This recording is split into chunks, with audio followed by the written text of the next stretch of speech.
Okay, ito na naman po tayo, Multi-World TV, para naman po hingin ko po ang opinion ninyo kung ano din ba ang mas maganda, yung kargadong motor ba may kalintulad po ito sa isang vlog pero iba po sa atin, o kung saan ang gugustuhin nyo, stock na motor or kargado. Okay, ang kargado, okay, tuwang-tuwa yung iba mga kamotor pag nagpakarga ng motor nila. Okay, sa palagay nyo mga kamotor, pag pinakargahan nyo itong motorcycle na ito, tatagal po kaya? Matutuwa po kaya kayo sa resulta pagdating ng panahon? Tatagal po kayo sa nang-aabutin ng 5 years sa mga nagpapakarga? Hindi ko lang po alam sa mga nagpakarga, pero sa nakikita ko po sa mga nagpapakarga, kinalabasan po, junk ang labas niya kasi nga may limit po ang TMX 125 Alpha na ito. Naka-steady siya ng 125 125cc lang, tapos kakargahan mo ng gusto mong paabutin ng 175 o mas mataas pa. Kalukuhan na yun mga kamotor. Aabutin nga niya, maririts nga niya yung ganong gusto mo sa motor mo, pero yung quality niya hindi na siya tatagal. Last pag yan mga kamotor.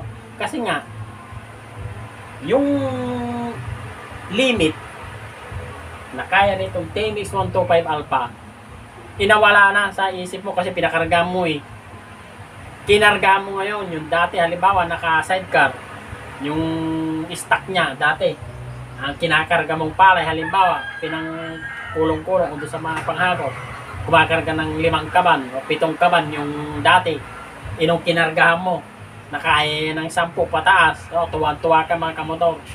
Pero tandaan mo mga kamotor, wasak yung motor mo pagdating ng araw kasi nga sobra na siya, overloading na siya, kargado. Ang ibig sabihin ng kargado mga kamotor, over na siya sa kapasidad na kaya nitong makina mo. Kahit nagpalit ka ng block o ano, pero itong crankcase niya hindi mo nang pinalitan kasi nga naka-standard for 125cc lang ito. Kaya sa mga nagmo-motivate mga kamotor, shout out sa inyo, shout out po sa inyo. Sana wag na ninyong gaya pa yung mga hindi marunong o walang muwang sa motor. Huwag na po ninyong paggagastusin kasi nga kawawa naman po sila. Mas maganda po i-suggest na lang yung all stock. Tapos kung gusto nila magpataas halimbawa, bumili ka na lang, suggest mo na lang, pili na lang po kayo ng mataas ang cc, yung 300cc pataas. Okay, kung kumakarera naman siya, pabili na po ng high speed. Alam mo mga kamotor, ito nakadesign para ito pang hanap buhay, pang sidecar lang siya, hindi pang karera. Di po ba? Kahit po anong gawin natin dito, kahit pabilisin mo pa kung ano, sumisibak, nasabi nila ng wala pa rin mga kamotor, hanggang doon na lang siya. Kahit na anong pamumodify nyo sa TMX 125 Alpha. Kaya kung alin po ang performance ito, igalang na lang po natin. Kasi pinili natin ito for service o pang hanap buhay, hindi po pang karera o ano man. Sa stock kasi, dito naman tayo sa stock mga kamotor. Sa stock wala ka nang pinoproblema. May masira man, bibili ka lang ng piyesang nasira, palit. Dito ba?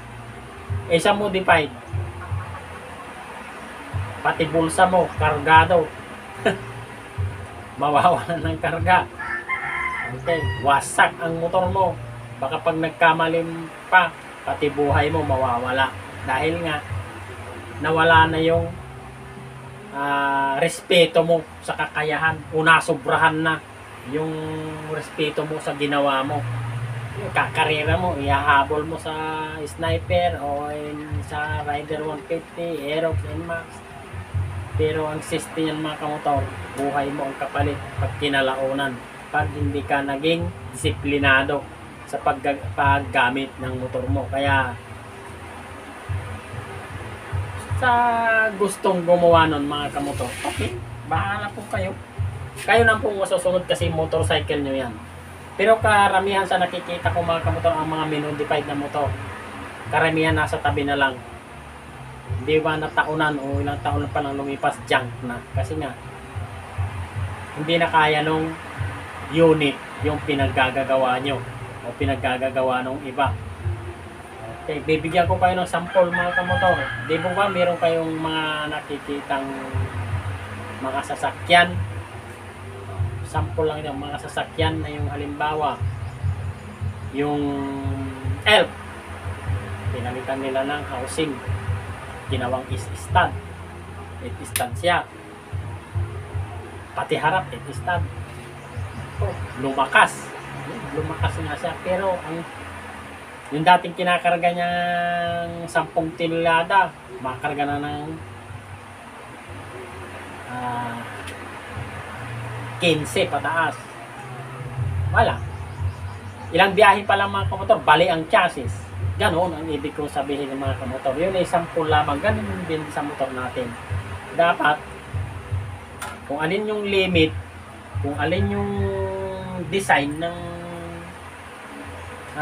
manufacturer, yun pong sundin natin. Para yung 100% na performance nito ay naandun pa rin. Okay? Excuse me po. Okay, yun lamang po ang masishare ko sa araw na ito. At sa mga gustong mag-comment, sige, okay lang, mag-comment lang po kayo sa channel natin. Huwag lang po magmura. Okay, pwede na rin. Bahala po kayo. Pero ang gusto ko, pag sa mga mag-comment, kung may mga channel man kayo, yung main channel po ninyo ang pag-comment ninyo para naman makita ko kung alin po yung magpo-comment ng hindi maganda at maganda. Kasi meron talaga yung may YouTube channel din siya.